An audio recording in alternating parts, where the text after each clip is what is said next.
Hey, what is going on, guys? This is Tam from botacademy.com, and I want to introduce you to Rachel Sklar, the creator of the ParentSpark bot. Welcome, Rachel. Thanks. Thanks for having me. Yeah, we met at the Dashbot Super Conference, and you told me to try out your bot, and after going through the first day sequence, it just blew me away. I was like, whoa, this is conversational, this is fun, engaging. I ran downstairs to find you and say, hey, Rachel, God, your team, this is amazing.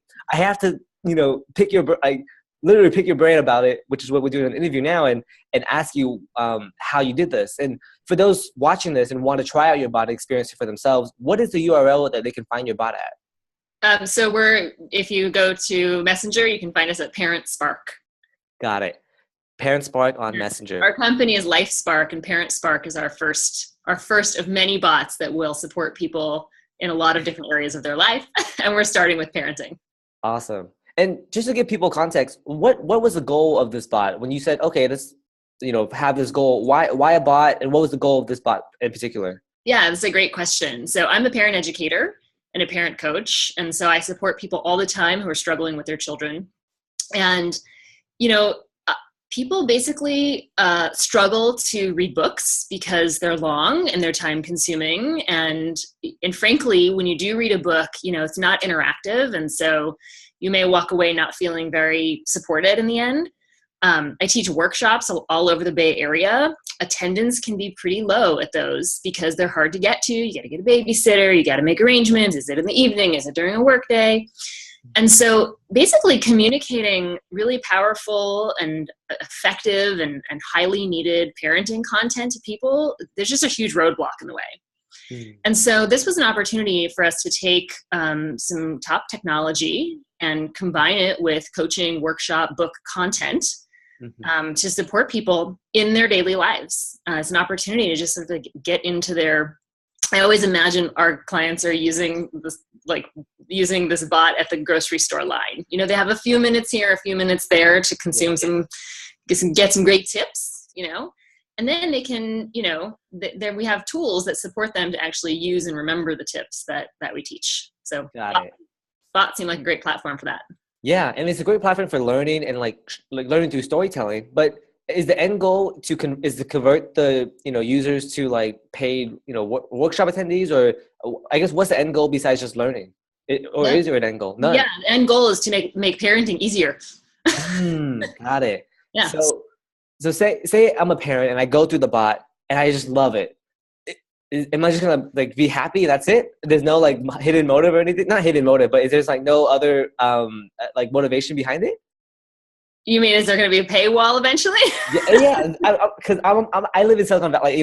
We both live in Silicon Valley. I work a day with all these Silicon Valley startups, and everything we do, a blog post is for lead gen and whatever it is. Yeah. So I'm always in this mindset of okay, what? How do you get the money? But maybe that's a bad mindset to always think of.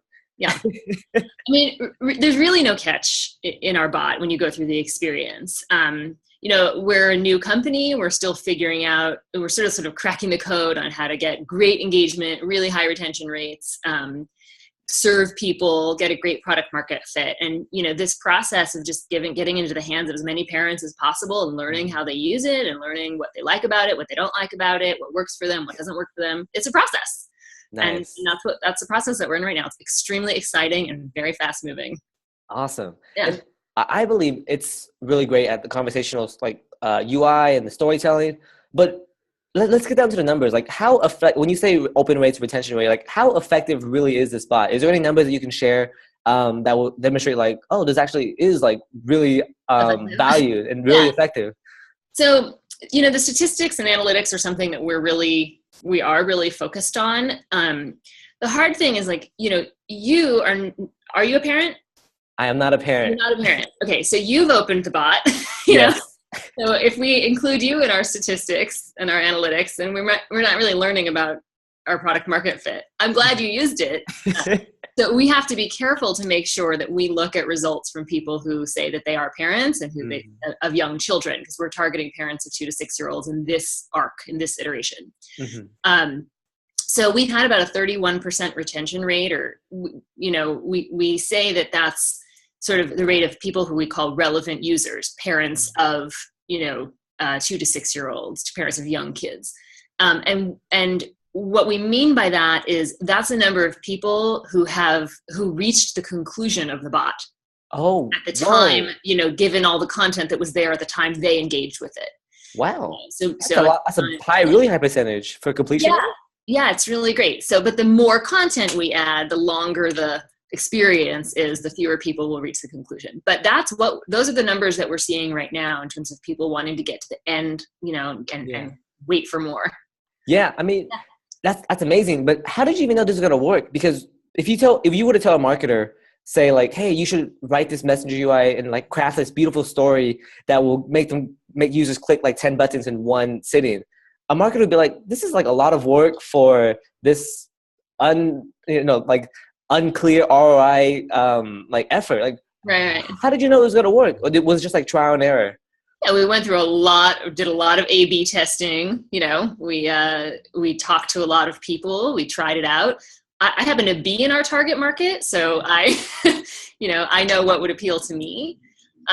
So I think we did really start just iterating on a lot of different ideas. Initially we started out with an onboarding experience that was very different from what it is today. And so we just paid really close attention to how people were using it and whether or not we were keeping them engaged. I mean, down to like, if we include a GIF here or we don't, do we see a difference in whether or not that helps people move to the next story? Wow. I mean, like even those little details are like, make like a massive difference. What are there any other examples where you saw like, wow, this is like not what I expected the onboarding behavior would be? And then what did you do to change that? Yeah. I mean, we changed where we ask personal questions. Are you a parent? How many children do you have? How old you are? We changed what kinds of questions we asked. We changed how we phrased the questions. Initially we kind of had this user experience where it was like, well, if you're not a parent, then bye, But now we have like a better experience, which is like, if you're not a parent, we still have great content for you because the stuff we teach is universal to human relationships. And maybe there's a kid in your life that you could, think about while you're going through the story experience, Yeah. I'm just genuinely curious. When you talked about changing where you ask these personal questions, was it more like it's more effective to ask these personal questions later on in the sequence when they've engaged with you more? I'm just curious myself. Yeah. No. No, in the No. beginning. I mean, the question is, we need to establish fairly early whether or not the person kind of, is a parent or isn't a parent, because we'll talk to them slightly differently. So we do establish that fairly early, but we managed to get the minimum amount of information that we need to do our analytics without asking more questions that maybe would turn people off. Why do they need this information about me? What I will say is tricky about questions is that when people answer questions, they make an investment, which can be a really great way of showing commitment to themselves, and to us. Yeah. The tricky thing about that is then you have to set expectations very carefully, because just because you told us how old your child is or how many children you have doesn't actually mean that our bot is at a place in its development where it can specifically respond based on that information. Mm-hmm. So there's kind of a fine line between collecting information for our own purposes and collecting information so that we can serve you better. Yes. Which is our intention, but we're in a development process, Exactly. Yeah. So we have to that's another very important thing about our onboarding experience. It's just to set expectations in advance. People can't actually write in their parenting problems and have us solve them for them using AI. Mm-hmm. Rather, we're creating an experience like you would, if you're reading a book, you would get this information, except we have these added features that support you in implementing what you learn and assimilating what you learn into your life. Got it. I want to expand a little bit more on those expectations, because I thought you guys did a great job in the very beginning of setting expectations. Do you remember that certain message where you said, like, this is what you should expect from this bot? Here's like the story. Do you want to expand a little bit more on that? It's funny because we've recently actually changed that. Oh, wow. Improved it. Probably even since you've seen it, we've changed our introduction onboarding experience to say something more like, in the very first bubble, I think it says something like, this is kind of like reading a book, but more, So we literally say that so people aren't like, oh, is this kind of like coaching where I write in my problems and you respond? No. Got it. So just being really friendly and really upfront about that. Mm-hmm. I And I like think, it. and I'll add one thing to that is that, the languaging that we use is also very intentional. Mm. And I think that all bot developers right now are figuring out that each community has a certain sort of tone that works for them. Mm. So that's another thing that we experiment a lot with. Got it. And I'm just curious about your whole creative process as a whole. Because one thing that I noticed that I'm going to spoil it for the people watching this, and I want you to experience for yourself. But when the mom was speaking and you took the mom out and put the little kid in, Huh? like that blew my mind. I was like, what? You can do that? Like, I don't know if you created that or like if you iterated from someone else's thing, but what is your team's creative process like little stuff like that like makes me like blows my mind. Yeah. So in that case, we actually started with, it's so important for parents to understand that their child has a different perspective from their own, and how can we communicate that perspective directly to the parent. And so we just created characters. Originally, our creative process was that every story was told by a different parent, and they had different children. And, every day it was like, today Mike is talking to you, and here he is. And then we'd show a picture, like a cartoon image of Mike, and we had a very diverse cast of characters with, kids who had different issues. But what we found was that it was a little bit confusing for people. They weren't quite sure who they were talking to, when they were talking to the narrator, when they were talking to a different parent, fictional parent. Yeah. And so, we just learned from that. And we said, well, why don't we try having the narrator be a parent and just have that person be the whole bot experience, So we tested that, and it's just, I think the creative process is really us sitting together and going, I have two co-founders. We sit together and we think about, what would sound better than this, better than what we have. We play around with the length of content in each bubble, in each node. We play around with the sort of level of grammar. My two co-founders are not native English speakers, so they're very aware of when idioms, in my writing process, I use a lot of expressions and idioms, and they're very careful to say, wait a minute, like nobody knows what, spread the word means. Like I wanted to say, hey, in our shared dialogue, spread the word, and they're like, what does that mean exactly for a non-native speaker? I see. Yeah. Wow. So much. I feel like, what gets you excited? Is it the parent? I mean, I know it's the parenting stuff, but is this the craft of building this chatbot? It seems like you're so passionate about it. Like the little details that really matter, that really make this different from many of the other bots that are out there.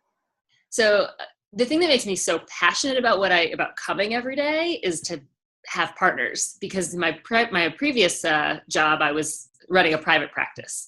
Mm-hmm. So I think I'm just really excited about the community building aspect that bot development has to offer. It's a totally new field. We're all learning from each other. We're learning from our community. We're learning from our kids. My kids actually have gone through the bot, and they think things are so funny. We have this one little thing where we teach about impulse control, and impulse control is not fully developed until age 25 in the human brain. Mm-hmm. And so there's one of our characters where the child comes on and is talking to the user, and it says, my mommy says I have impulse controls. Do you have impulse controls? And the user answers one way or another, and then the little boy says, maybe I'll get more impulse controls for my birthday. My kids think that is the funniest thing.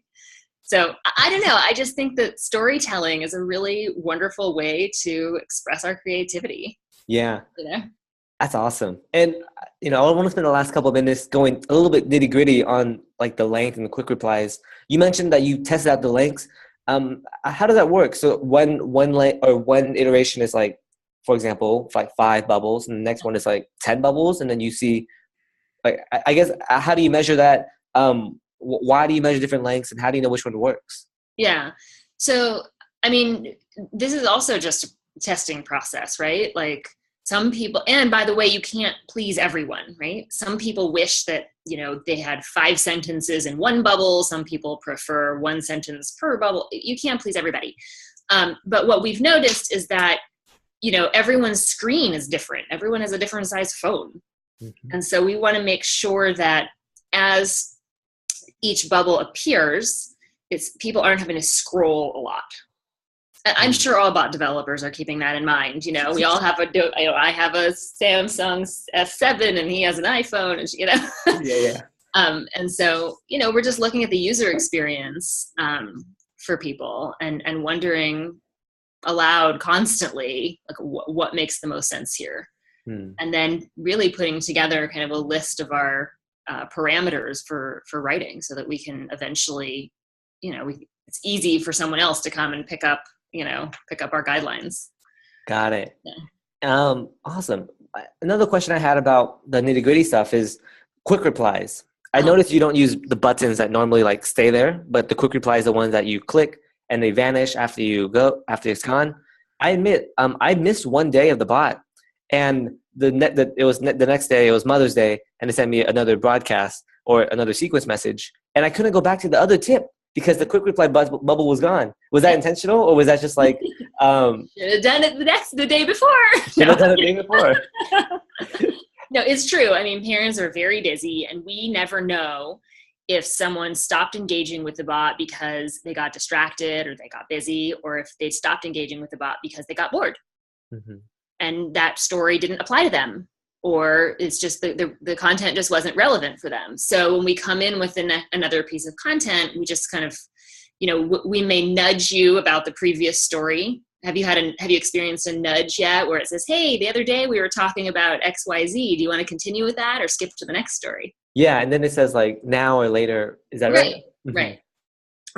But you got the Mother's Day campaign, which kind of, that was kind of brought you out of your sequence. So we do have an option for people to go back and review topics that they missed. So if there's a story that you missed that you want to see, there's a menu, and you can get sort of a decision tree type of carousel menu. Sweet. I missed that tip about, Playify. I'm going to go back and read that one about, getting Ethan to brush his teeth or whatever. Yeah. So you can go back. Do you find people going to the menu and like rereading some stories? That's another user experience that we're testing out. So many tests. Yeah. I mean, on one hand, we don't really want people to jump around. Like to the future. Mm-hmm. Yeah, because we have actually designed a lesson, the order of a lesson plan for people to go through.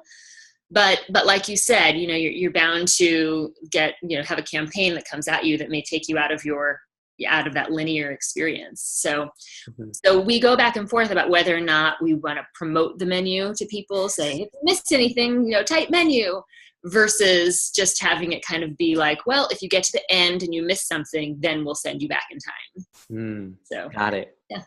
Well, awesome, Rachel. This has been super helpful for all the people watching. What was the website again? Is it ParentSpark? ParentSpark.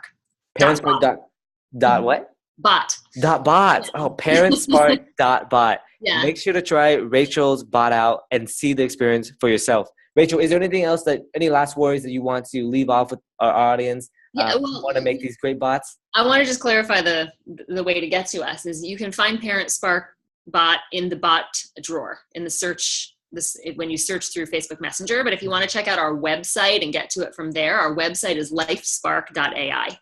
Oh, okay, got it. Lifespark.ai. Yeah, for the bot. Search it up on Messenger. And well, that's pretty cool, huh? Yeah. Awesome. Well, Rachel, this has been great. Thank you so much for coming on and sharing your lessons. Thanks for having me.